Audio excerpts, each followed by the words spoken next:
자, 오늘 마태복음 17장 오늘 우리가 읽었던 그 본문을 읽고 나면 생각나는 노래가 하나 있습니다. 저 푸른 초원 위에 그림 같은 집을 짓고 땡땡땡. 이런 노래 생각 나시지요? 네, 저만 나는 것 같네요. 남진이라는 가수가 님과 함께라는 이런 노래를 불렀습니다. 우리는 습관적으로 어떤 좋은 장소, 멋진 곳에 가게 되면 그곳에 이런 곳에 집을 짓고 우리 사랑하는 가족들과 함께 살면 어떨까라는 생각들을 하게 됩니다. 더욱이 내가 갔던 그 장소가 한 번도 경험해보지 못한, 그리고 또 아름다운 장소, 또 좋은 감상과 좋은 감동을 주는 그런 장소라면 더더욱 그런 마음이 들겠죠. 여러분들도 이런 경험들 한 번씩 다 있으시죠? 네. 저는 이번 여름 휴가 때 저희가 특별히 계획하지 않았는데 그냥 스쳐서 밥만 먹고 지나가려고 했던 그 도시, 우연찮게 들렀던 그 도시가 저한테는 굉장히 큰 감명을 주었습니다. 춘천이라는 도시에 가게 됐어요. 저희가 계획했던 것은 아니었고요. 지나가다가 들렸는데 맞아도 기분 나쁘지 않은 그 흩날리는 비를 맞으면서 걸었던, 가족들과 함께 걸었던 강변, 그리고 유서 깊은 이야기들과 역사적 배경들을 보면서 느꼈던 그런 감동들, 그런 것을 종합해 보면서 이런 곳에서 살아도 되겠구나 이런 생각을 가게 됐습니다. 제가 춘천이라는 도시를 한 25년 전에 한번 간 적이 있거든요.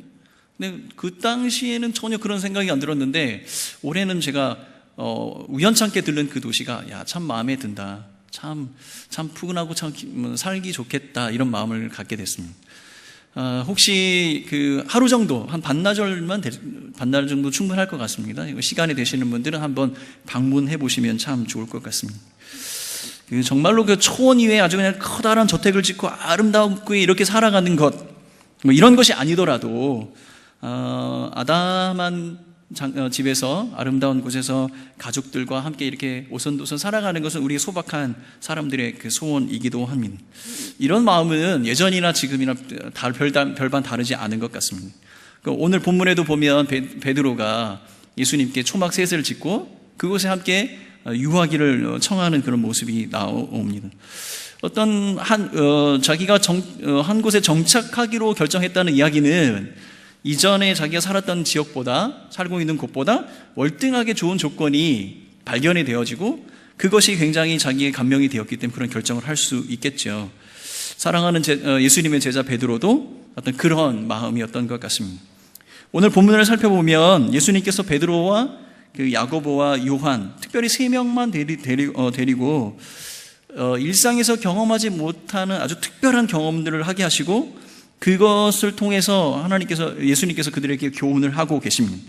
우리는 이 사건을 변화산 사건 이렇게 부르고 있습니다. 오늘은 예수님께서 이 제자들에게 일생에 단 한 번밖에 없었던 경험, 누구도 이 세상에서 딱 3사람만 하게 하셨던 이 경험, 변화산의 이 경험을 통해서 제자들에게 가르치시려고 했던 그 예수님의 마음과 생각, 그리고 우리가 예수님의 그리스도의 제자라면 또 우리의 삶과 사랑방 가운데서 무엇을 배워야 하는가에 대해서 한번 생각해 보려고 합니다. 오늘 본문은 마태, 마가, 누가복음 이 세 개의 공간복음 모두의 기록이 되어져 있습니다. 근데 우선 그러면 우리는 이 변화산 사건이 대체 무슨 의미가 있는가, 이 사건의 의미가 무엇인가에 대해서 먼저 한번 살펴볼 필요가 있을 것 같습니다. 첫 번째로 우리가 생각해 보아야 할 것은 이 변화산 사건은 가리웠던 영광의 임재 경험입니다. 예수님께서 변화산에 가실 때 12제자 중에서 특별히 베드로, 요한, 야고보만 데리고 가셨습니다. 근데 이 3사람은 야이로의 딸을 살리시는 그 현장에도 있었습니다. 그렇게 보면 예수님께서 아주 특별한 사역, 그리고 무엇인가 제자들에게 특별한 교훈을 줄 만한 일들을 행하실 때는 반드시 이 3사람을 데리고 가셨고 그들에게 보여주셨다는 것을 우리는 알게 됩니다.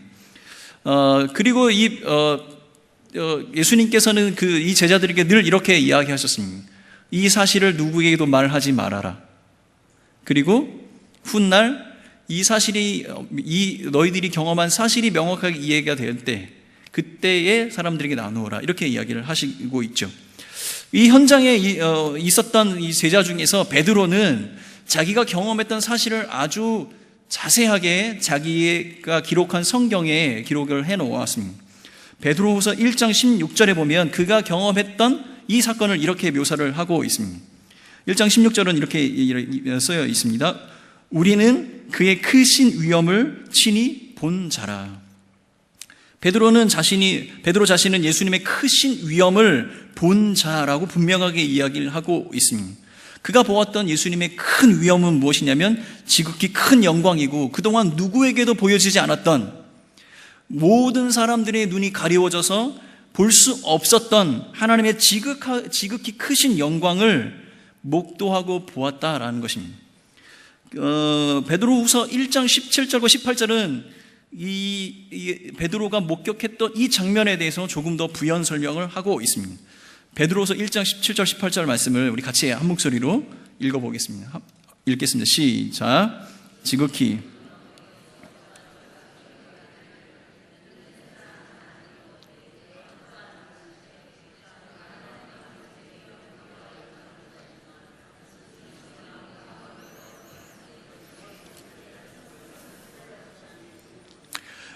이 변화산 사건은 하나님께서 지금까지 그 어디에서도 어느 누구에게도 보여주지 않았던 특별한 아주 장면이었습니다. 그렇기 때문에 어떤 것과 비교할 수 없었던 큰 영광이 임하는 장면을 목도하게 된 것입니다. 그날 베드로는 하나님께서 드러내신 그 찬란한 영광 가운데 있었습니다. 근데 이것은 마치 그 옛날 모세가 시내산에 올라가서 하나님을 대면했을 때 보았던 그 장면과 유사한 장면입니다. 또한 성막의 지성소에 1년에 한 번 대속제일에 대제사장이 들어간 그날 하나님의 임재를 경험한 그 모습과 아주 유사한 모습을 보이고 있습니다. 베드로는 그곳에서 하나님의 광채를 목격했고 하나님의 영광스러운 목소리를 들었습니다. 17장 2절 말씀입니다. 같이 읽겠습니다. 17장 2절 시작.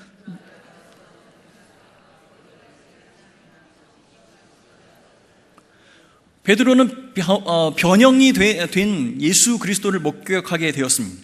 그런데 이 동일 사건을 다루고 있는 마가복음에는 이 구절을 이렇게 표현을 하고 있습니다. 그 옷이 광채가 나며 세상에서 빨래하는 자가 그렇게 희게 할 수 없을 만큼 매우 희게 되었다. 단순히 우리가 바라보는 광채가 났다, 흰 광채가 났다라는 의미보다 사람들은 글로 표현할 수 없었던 어마어마한 그 광채와 어마어마한 위엄의 영광이 그 자리에 나타났던 것 같습니다. 또한 모세와 엘리야가 예수께 나와 함께 말씀을 나누는 모습을 보았습니다. 하나님께서 그들을 그런데 우리가 생각해 보아야 할 것이 있는데 베드로는 한 번도 모세나 엘리야를 본 적이 없습니다. 그래서 그 사람들이 모세나 엘리야인 것을 알 수가 없습니다. 그런데 모세와 엘리야인 것을 그들은 알았습니다. 그렇다면 우리가 이해할 수 없는 초자연적인 하나님의 은혜가, 그 영광이 그 가운데 임했고 그러므로 말미암아 그가 알 수 없었고 그가 보지 못했던 모든 것을 한꺼번에 알게 된 그런 사건이 지금 일어난 것입니다. 그래서 그가 예수와 함께 서서 말씀을 나누고 있는 사람들이 모세며 엘리야인 것을 단번에 알게 된 것입니다. 이 두 사실을 보면 우리가 알 수 있는 것은 베드로가 지금 보고 있는 것은 세상에 그 어디에도 없었던 엄청난 하나님의 영광과 은혜가 부어지는 그 현장에 있었다는 사실입니다. 그런데 중요한 것은 그들이 모세고 엘리야인 것이 중요한 것이 아니라 그들이 예수님과 함께 말씀을 나누고 있는 것이 중요한 사실입니다. 그 가운데 호련히 빛나는 구름이 그들을 덮었습니다. 그리고 그 구름 속에서 소리가 들렸습니다. 그 소리는 지금 제자들이 경험하고 목격하고 있는 이 장면을 통해 예수 그리스도가 누구이신가에 대한 완벽한 하나님의 증언이 들려지고 있는 것입니다. 17장 5절 말씀 같이 한 목소리로 읽겠습니다. 같이 읽겠습니다. 시작. 말할 때에 호련히 빛난 구름이 그들을 덮으며 구름 속에서 소리가 나서 이르시되 이는 내 사랑하는 아들이요 내 기뻐하는 자니 너희는 그의 말을 들으라 하시니라. 이 말씀은 예수 그리스도에 관한 하나님의 선포입니다. 하나님의 증언입니다. 너희들이 알았던 그 예수, 너희들과 함께 있었던 예수가 바로 이런 사람이다라는 것을 하나님께서 직접 그들에게 들려주시고 증언하고 계신 것입니다.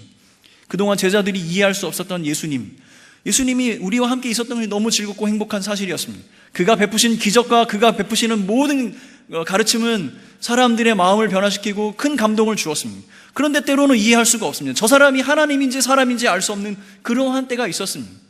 그러므로 그들에게도 확신이 없었습니다. 그런데 예수 그리스도가 누구이신가? 하나님께서 직접 그의 음성으로 그 제자들에게 들려주시고 계신 겁니다. 그러므로 말미암아 그들은 이제 깨달았습니다. 예수께서는 하나님의 아들이시며 성육신하셔서 성육신하신 완전한 영광의 그 본체, 그 하나님 그 자신인 것을 그들은 깨달아 알게 된 것입니다. 그 영광이 그들과 함께하고 계셨습니다. 그 영광, 하나님의 영광이 그들과 늘 함께 있었다는 것을 그들은 깨달았습니다. 이것이 바로 영광의 임재입니다. 사랑하는 성도 여러분, 하나님의 그 영광의 임재, 예수 그리스도의 임재를 경험하신 여러분들이 되시기를 바라겠습니다. 지난 주말인가요? 신문기사를 정확하게 제가 날짜를 기억을 못하는데 문재인 대통령께서 이 북악산에 오르셨다는 기사를 보았습니다. 어쩌면 우리 동네 뒷산에 어느 틈에 오실지도 모릅니다. 우리는 대비하고 있어야 됩니다. 카메라도 준비하고 계셔야 하고 사인도 받으시려면 받으셔야 할 겁니다. 대통령의 이렇게 소탈한 모습에 사람들은 열광을 합니다. 그와 함께 사진을 찍는 것을 기념하며 영광스러워합니다. 가문에 기념할 만한 자랑거리가 될 수도 있습니다. 그러나 여러분, 예수 그리스도로 말미암아 하나님의 영광의 보좌 앞에 나아가 그 찬란한 영광의 임재가 우리 안에 임하시는 것을 자랑하는 여러분들이 되시기를 바라겠습니다. 이 세상의 그 어떤 것보다 하나님의 영광의 자리에 서는 것, 그 영광의 자리에서 그의 임재를 경험하는 것, 그것보다 더 큰 기쁨은 없는 것입니다. 베드로는 지금 그것을 경험하고 있습니다. 날마다 그의 임재 가운데 나아가시는 사랑하는 교우들 되시길 바라겠습니다. 우리의 사랑방과 가정이 예수 그리스도의 그 임재의 은혜로 충만한 사랑방과 가정이 되었으면 좋겠습니다. 날마다 우리가 모여 있을 때 우리 안에 임재하시는 그 하나님의 그 충만한 은혜로 말미암아 우리가 가슴에 안고 있는 모든 문제들이 다 녹아내어지고 우리가 답답했던 모든 것이 다 뚫어지고 하나님께서 직접 우리에게 말씀하여 주시는 그 증언의 말씀들을 들으며 우리가 감격하는 그런 사랑방들이 되었으면 좋겠습니다. 이것이 바로 변화산의 사건, 영광의 임재의 경험인 것입니다. 자, 그런데 이 영광의 임재에는 한 가지 중요한 근거가 필요했습니다. 그것이 그냥 그렇게 되는 것이 아니라 그것이 그렇게 하나님의 영광의 임재를 경험하게 되는 근거가 한 가지 필요했습니다. 그 근거는 바로 믿음입니다. 두 번째 우리가 기억해야 할 것은 그 영광의 임재 경험은 믿음에 근거하는 것입니다. 자, 이 변화산 사건의 시간적 배경을 우리가 살펴보면 1절 말씀을 보면 1절 말씀에 이렇게 되어 있습니다. 17장 1절 말씀 우리 같이 한 목소리를 읽겠습니다. 시작. 엿새 후에 예수께서 베드로와 야고보와 그 형제 요한을 데리시고 따로 높은 산에 올라가셨더니, 자, 1절 말씀을 보면 엿새 후 이렇게 되어 있습니다. 이 사건, 이 변화산 사건의 시간적 배경을 제공을 해주고 있는데 이 엿새 후라는 이 시간적 배경은 사실 기준점이 필요합니다. 어떠한 일이 벌어진 이후에 그 이후에 엿새 후에 이 일이 벌어졌다는 것을 우리는 알 수가 있습니다. 그런데 중요한 것은 무엇이냐면 이 엿새 후라는 것은 마가복음에도 엿새 후 이렇게 표현되어 있어요. 근데 누가복음에는 8일 후 이렇게 되어 있거든요. 그러니까 6일과 8일에는 이틀의 차이가 있습니다. 그것이 무엇이 사실이고 무엇이 맞느냐라고 따지게 되면 굉장히 복잡한 문제가 됩니다. 그런데 제가 말씀드리고 싶은 것은 무엇이냐면 오늘 우리 변화산 사건의 이 사건의 배경이 되는 엿새 전, 6일 전에 어떤 일이 있었다는 사실입니다. 이렇게 이 성경을 기록한 저자가 6일 후에라고 정확하게 명확하게 기록하고 있는 이유는 지금 일어나는 이 사건이 6일 전에 어떤 사건과 분명히 연결되어 있기 때문에 이렇게 기록을 하고 있는 것입니다. 또한 그것과 밀접한 관계가 있기 때문에 기록하고 있겠죠. 아무 관계도 없는 일을 가지고 쓰지는 않았을 겁니다. 그러면 우리는 이 엿새 전에 6일 전에 있었던 일에 대해서 한번 살펴볼 필요가 있겠습니다. 이 6일 전에는 있었던 일은 정확하게 날짜가 계산되어지진 않지만 16장에 나와 있는 어떤 한 사건과 연관이 될 것입니다. 16장 말씀을 살펴보면 예수께서 제자들을 데리시고 가이사랴 빌립보라는 지방으로 가셨습니다. 가이사랴 빌립보는 갈릴리 호수에서 북쪽으로 40km 정도 떨어진 동네인데, 이 동네는 이방인들에 의해서, 이방인들을 위해서 만들어진 도시인, 유대인들이 잘 가지 않는 도시인. 그런데 예수님께서 이 12명의 제자를 이끌고 그곳에 가셨습니다. 그렇다면 무엇인가 특별한 일이 일어나는 겁니다. 보통의 평범한 사람들이 가는 곳에 가지 아니하시고 제자들을 이끌고 이방인들이 사는 도시로 가셨습니다. 조용한 그곳에 가서 아무도 그들을 바라보지 못하고 그들을 인식하지 못하는 그곳에 가서 예수님은 제자들과 단독 면담을 진행하십니다. 중요한 질문을 하십니다. 중요한 질문은 바로 이것이었습니다. 사람들이 인자를 누구라 하느냐? 그런데 이 질문은 중요하지 않습니다. 왜냐하면 더 중요한 질문이 있기 때문입니다. 예수님께서는 범위를 더 좁히셔서 너희들은 나를 누구라 하느냐라고 묻습니다. 여기에 베드로가 대답을 하죠. 굉장히 유명한 대답입니다. 마태복음 16장 16절 말씀 우리 같이 한 목소리로 읽겠습니다. 16장 16절 읽습니다. 시작. 시몬 베드로가 대답하여 이르되 주는 그리스도시요 살아계신 하나님의 아들이시니라. 베드로의 이 고백은 이런 이야기입니다. 베드로는 유대인입니다. 히브리 사람. 당신은 우리 히브리 사람들이 역사 대대로 기다려온 우리를 해방시키실 유일한 메시아 구원자이십니다라는 고백입니다. 여러분, 이 고백이 맞습니까? 틀립니까? 맞습니다. 그런데 틀립니다. 반은 맞고 반은 틀립니다. 왜 그러냐면 제가 보는 관점은 이런 것입니다. 이 정답입니다. 정답을 맞췄습니다. 예수님께서 잘했다라고 했습니다. 칭찬을 받았습니다. 그런데 결과는 같았지만 그 결과에 이르는 그 과정이 틀렸습니다. 베드로가 생각했던 메시아, 그들의 역사상 그들의 민족을 구원하기 위해서 이 땅에 올 그 메시아를 기다렸던 그 베드로의 그 마음과 정말로 이 땅에 구원할 그 구원자 메시아가 어떤 사람인가라고 예수님께서 말씀했을 때 베드로는 그것을 이해하지 못했습니다. 결과로 예수를 메시아로 인정했지만 그가 왜 메시아가 되고 어떻게 메시아가 되는 것에 대해서는 정확한 인지가 없었습니다. 마태복음 16장 21절을 보면 알 수 있습니다. 16장 21절 같이 읽겠습니다. 시작. 이때로부터 예수 자기가 예루살렘에 올라가 장로들과 대제사장들과 서기관들에게 많은 고난을 받고 죽임을 당하고 제3일에 살아나야 할 것을 제자들에게 비로소 나타내시니라. 예수님께서는 베드로의 고백을 칭찬하셨습니다. 맞다. 내가 그리스도이고 살아계신 하나님의 아들이다. 그러나 내가 이제 예루살렘에 올라가 죽임을 당하고 3일 만에 살아날 것이다 라고 얘기했을 때 베드로는 그것을 인정할 수 없었습니다. 왜냐하면 베드로가 가지고 있는 메시아는 십자가에서 죽어서는 안 됩니다. 베드로가 알고 있었던 메시아는 절대 십자가에서 죽어야 할 사람이 아니며 십자가에서 죽는 사람은 민족을 구원할 수 있는 사람이 아니라고 생각했습니다. 그러므로 그의 고백은 반은 맞고 반은 틀린 것이 되는 것입니다. 베드로는 믿음의 고백으로 예수는 그리스도이며 살아계신 하나님이라고 고백을 했습니다. 그런데 참 그가 고백했던 그 말, 그가 그리스도가 되신다는 것에 대해서 참된 이해가 있었을까요? 예수께서는 너의 고백의 의미가 무엇인지 이제 내가 너를 깨닫게 하겠다. 이게 6일 전에 있었던 사실입니다. 6일 전에 그의 고백이 있었고 그의 고백에 예수님께서 무엇인가 확실히 가르쳐줘야 할 것이 무엇인가 생겼던 것입니다. 그래서 그를 6일 후에 산에 올라가셔서 정말 너가 보아야 할 영광, 너가 반드시 알아야 할 그 하나님의 영광, 나에게 임재한 그 영광이 무엇인지 내가 이제 보여주리라. 이것이 바로 6일 전에 있었던 사건과 연결되는 것입니다. 그래서 베드로에게 네가 정말로 보아야 할 영광이 무엇이며 네가 반드시 깨달아야 할 그리스도가 무엇이며 그가 어떻게 내가 그리스도가 되는가에 대해서 내가 보여주겠다. 이렇게 이야기를 하고 계신 것입니다. 베드로는 이 영광, 이 변화산의 사건에서 영광을 본 이후에 베드로는 자신의 고백의 의미를 정확히 깨달아 알았던 것 같습니다. 베드로후서 1장 16절의 베드로의 고백입니다. 같이 읽겠습니다. 베드로후서 1장 16절 시작. 우리 주 예수 그리스도의 능력과 강림하심을 너에게 알게 한 것이 교묘히 만든 이야기가 아니오 우리는 그의 크신 위엄을 친히 본 자라. 베드로가 이야기합니다. 내가 너희들에게 이야기했던 것, 가르쳤던 것, 예수 그리스도의 능력과 그의 강림하심, 너희에게 알게 했던 그 모든 것이 교묘하게 만든 이야기가 아니라 내가 보고 확실하게 깨닫고 알았던 것이다 라고 이야기를 하고 있는 것입니다.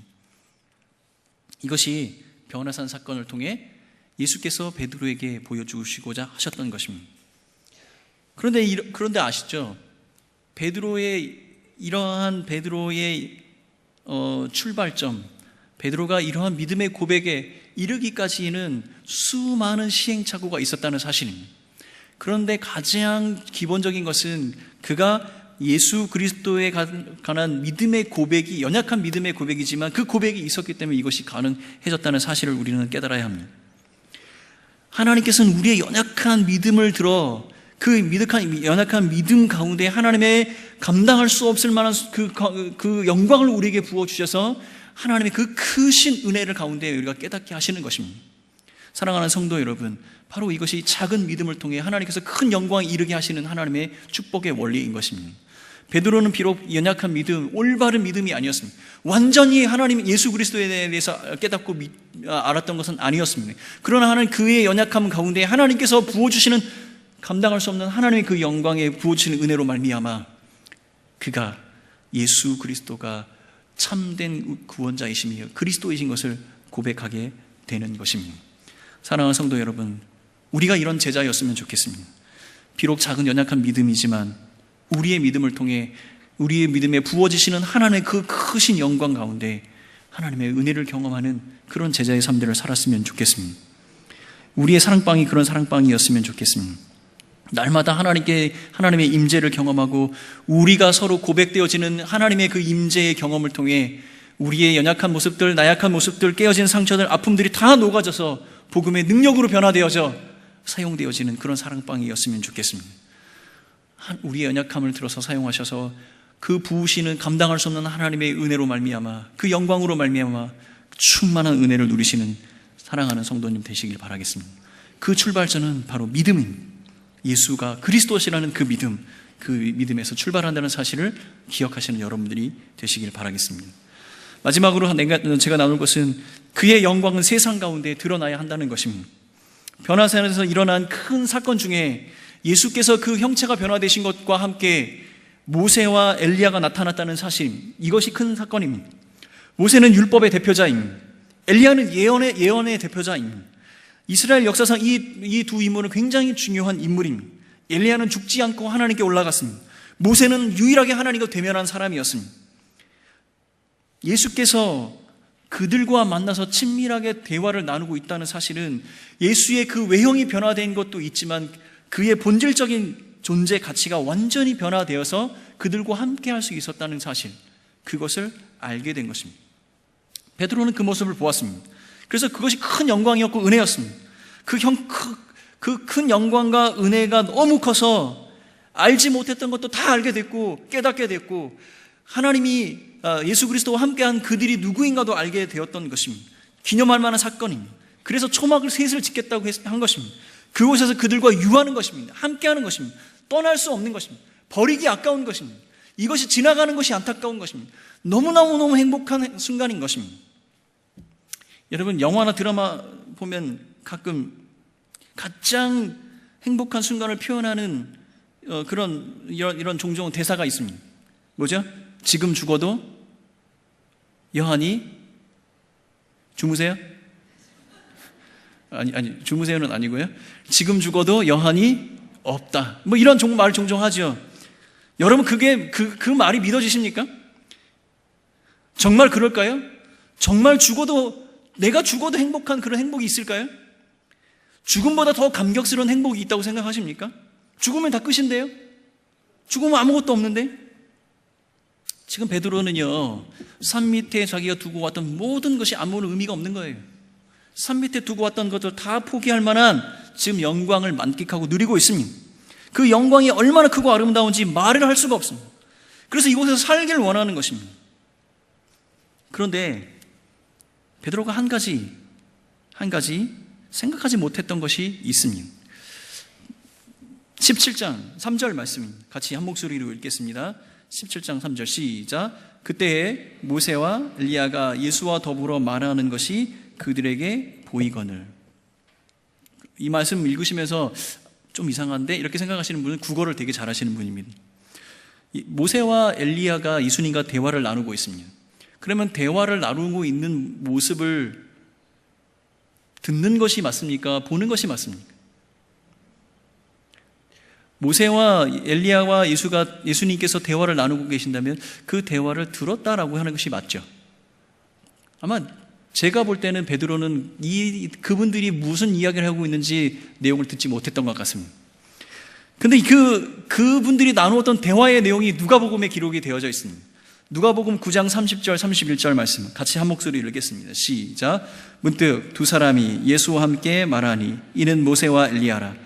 영광 중에 나타나사 장차 예수께서 예루살렘에서 별세하실 것을 말할세. 예수님과 모세와 엘리야가 말하는 것의 내용이 누가복음에는 기록되어져 있는데 예수께서 장차 예루살렘에서 돌아가실 것에 대한 이야기를 나누고 있다라고 이야기하고 있습니다. 이 말씀 속에는 두 가지가 포함이 되어 있죠. 예수께서는 하나님의 아들이라는 사실과 그런데 그 아들께서 친히 십자가를 지고 돌아가셔서 모든 사람의 죄를 대속하는 제물이 되어야 한다는 사실을 포함하고 있습니다. 십자가에 죽는 메시아는 메시아가 아닙니다. 유대인들이 가지고 있는 메시아 사상은 이 세상을 정복하는 정복자입니다. 이 식민지 통치에서 우리를 해방시켜줄 해방자입니다. 절대 십자가에서 죽어서는 되는 것은 아닙니다. 어쩌면 베드로는 이 이야기를 들었음에도 유심히 듣지 않았기 때문에 그 말이 뜻이 무엇인지 몰라서 아마도 까먹었을 수도 있겠습니다. 베드로의 이전 믿음의 고백의 배경이 되었던 기적을 베푸시는 하나님, 그리고 지금까지 보았던 그 영광 가운데 함께 하시는 그 예수님의 모습은 자기가 기대했던 메시아의 모습이었습니다. 근데 그 메시아께서, 그 영광 중에 있던 메시아께서 죽음을 이야기하고 십자가의 고난에 대해서 이야기를 하고 계시는 겁니다. 베드로는 그 영광을 붙들고 싶었지만 그 영광 가운데 계셨던 예수 그리스도께서는 십자가의 고난 가운데 나아가시기를 원하셨습니다. 예수님께서는 십자가의 고난 없이 진정한 영광, 부활의 영광이 없다는 것을 알고 계셨습니다. 산을 내려오시며 제자들에게 말씀하십니다. 17장 9절 말씀입니다. 그들이 산에서 내려올 때 예수께서 명하여 이르시되 인자가 죽은 자 가운데서 살아나기 전에는 본 것을 아무에게도 이르지 말라 하시니. 예수님께서는 분명히 제자들에게 말씀하십니다. 본인이 죽어야만 할 것이고 죽었다가 다시 살아날 것이라는 그 전제를 제자들에게 아주 정확하게 이야기를 하고 계십니다. 예수님께서는 지금 내게 임한 이 커다란 영광도 영광이지만 내가 십자가의 고난 가운데 승리해 부활의 영광을 누리는 것이 참다운 영광인 것을 알고 계셨습니다. 그런데 그 제자들은 그것을 몰랐다는 것 사실입니다. 그래서 제자 베드로는 그냥 그곳에 머물기를 원했던 것이죠. 베드로는 예수 그리스도의 십자가가 끝이 아니라는 사실을 깨달아야 했었습니다. 그 십자가 이후에 찬란한 부활의 영광이 기다리고 있다는 사실을 알아야만 했습니다. 예수가 그 찬란한 영광, 그 부활의 영광의 첫 열매로 우리에게 보여주실 것이라는 증거로 보여주실 것이라는 그 사실을 깨달아야 했었습니다. 예수는 제자들을 이끌고 세상에 돌아오셨습니다. 다시 일상의 삶으로 돌아오셨습니다. 그의 사명을 다하시기 위해 돌아오셨습니다. 그리고 첫 번째 하신 일은 귀신 들린 아이를 고치시는 일이었습니다. 다시 일상의 삶으로 돌아가셨습니다. 그 사역이 있은 이후에 다시 제자들을 앉혀놓고 그들에게 다시 이야기하십니다. 17장 23절 말씀입니다. 같이 한 목소리로 읽겠습니다. 시작. 죽음을 당하고 제3일에 살아나니 하신 제자들은 매우 근심하더라. 마태복음에는 매우 근심하더라라고 되어 있지만 마가복음과 누가복음 다 어떤 기록에도 예수께서 부활에 대해서, 죽음에 대해서 이야기할 때 아무도 이해하는 사람이 없다라고 이야기를 하고 있습니다. 제자들이 바라보는 영광은, 제자들이 바라보았던 영광은 절반의 영광이었습니다. 예수 그리스도께서 바라보신 영광은 완전한 영광, 십자가에서 돌아가신 이후에 그 부활의 영광이야말로 내가 누릴 아름다운 보배로운 영광이다라는 것을 예수님은 보여주고 계신 것입니다. 예수께서 부활의 첫 열매가 되셔서 그가 받는 영광의 참 의미를 보여주셨습니다. 그리고 그 영광은 제자들을 통해 고스란히 전달되어졌습니다. 여러분 쭉 보시면 예수 그리스도의 고난과 부활에 대해서 이야기할 때 정말로 예수 그리스도께서 그 부활의 현장에 나타나 오실 때까지 제자들은 아무도 깨닫지 못했습니다. 그 부활의 예수님을 만났을 때까지 예수님께서 하신 그 영광스러운 그 부활의 의미가 무엇인지 아무도 깨닫는 자가 없었습니다. 그런데 그 부활의 예수님을 만난 이후에 그것이 무엇인지 깨닫게 됐고, 그것을 알게 됐고, 그것을 이야기할 수 있게 됐고, 그것을 전할 수 있게 된 것입니다.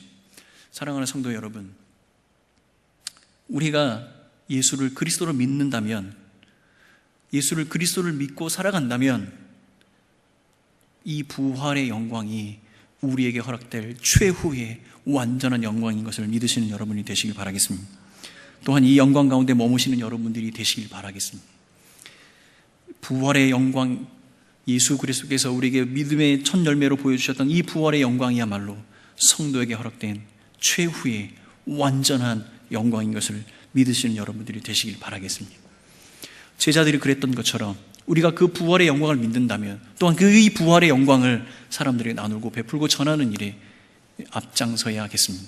그러므로 예수 그리스도께서 부활하심으로 드러내고 싶어 하셨던 그 완전한 영광은 우리 예배당 안에 갇혀 있어서도 안 되고 우리 사랑방 안에 갇혀 있어서도 아니 됩니다. 세상의 모든 사람들에게 드러나도록 보여줘야 하겠습니다. 사랑하는 성도 여러분, 이 부활의 영광 가운데 거하신 여러분들 되시길 바라겠습니다. 이 부활의 영광이 우리를 통해서 또다시 흘러가야겠습니다. 말씀을 마무리하겠습니다. 여러분, 지난주에 우리가 어떤 일을 했는지 기억하십니까? 지난주에 우리 특별 새벽 기도를 했습니다. 한참 된 것 같으시죠? 부르심과 사명을 위한 특별 새벽 기도를 진행을 했습니다. 여러분의 그 부르심과 사명을 다시 확신하시며 새 힘을 얻는 시간들이 되셨습니까? 여러분이 확신하시는 그 부르심은 무엇입니까? 마지막 날 목사님께서 나눠주신 말씀 가운데 로마서 8장 17절의 말씀이 있습니다. 우리 같이 한 목소리로 읽겠습니다. 로마서 8장 17절 말씀입니다.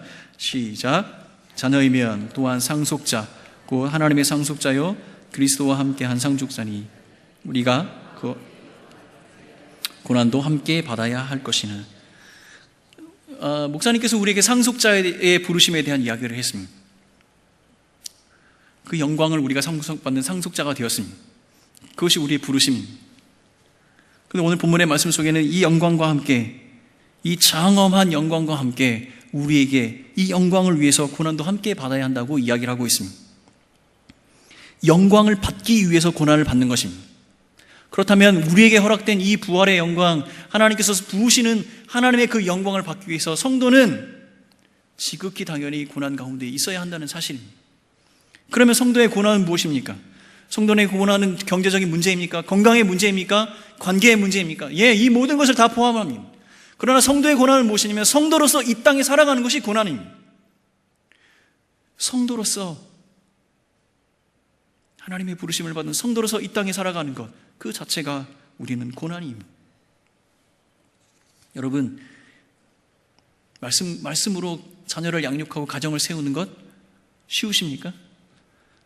건강한 사랑방을 위해서 헌신하고 함께하고 기도하고 중보하는 것, 그 일이 쉬우십니까? 날마다 하나님 우리에게 주시는 그 사명과 부르심 앞에 헌신하며 충성스럽게 기도하고 시간을 내고 물질을 드리고 우리의 마음을 쏟아서 잃어버린 한 영혼을 향해 다가가는 것, 그것이 쉬운 일입니까? 이것이 성도의 고난입니다. 쉽지 않습니다. 쉽지 않은 일들을 우리는 해야만 합니다. 그렇기 때문에 이것이 바로 성도가 당하는 고난입니다. 그런데 명심하십시오. 이 고난은 무엇을 위해서 있는 것입니까? 영광을 위해서 있는 것입니다. 하나님께서 우리에게 주실 영광, 성도가 받을 영광, 부활의 그날 하나님 앞에 서는 그 영광, 그 영광을 위해 우리는 이 땅에서 성도로 살아가야 하는 것입니다. 로마서 8장 18절 말씀 읽겠습니다. 같이 읽겠습니다. 시작. 생각하건대 현재의 고난은 장차 우리에게 나타날 영광과 비교할 수 없도다. 예수 그리스도의 십자가와 부활의 영광으로 예수 그리스도의 십자가의 부활과 영광으로 우리의 삶에 선포된 그 하나님의 은혜를 사모하는 여러분들이 되시기를 바라겠습니다. 이 세상 그 어떤 것보다 비교할 수 없는 우리를 향해 부으시는 그 하나님의 영광을 사모하시며 그 은혜를 사모하시며 살아가는 우리 성도님들 되시길 바라겠습니다. 그 영광, 그 우리 안에 채워지는 불붙듯이 채워지는 그 영광으로 가득 찬 사랑방, 가득 찬 예배, 가득 찬 우리 교회, 그것이 우리가 사모해야 할 우리의 부르심과 사명이 아닐까 생각합니다. 사랑하는 성도 여러분, 예수 그리스도께서 우리에게 부활로 약속하신 그 영광 가운데 거하시는 여러분들 되시고 그 하나님의 은혜를 사모하는 여러분들이 되시길 바라겠습니다. 함께 기도하겠습니다. 사랑하는 아버지 하나님, 우리 삶이 곤고하고 연약해서 때로는 하나님께서 무엇라 말씀하시는지 분별하기도 어렵고 어떻게 살아가야 하는 것이 성도의 삶인지 잘 알 수 없을 때가 있습니다. 하나님, 그러나 우리가 사모하는 그날 우리에게 부어주실 그 하나님의 그 영광, 그 부활의 영광에 참여하는 온 성도들 되게 하여 주시옵고 그 영광을 사모하는 마음으로 살아가게 하여 주시옵소서.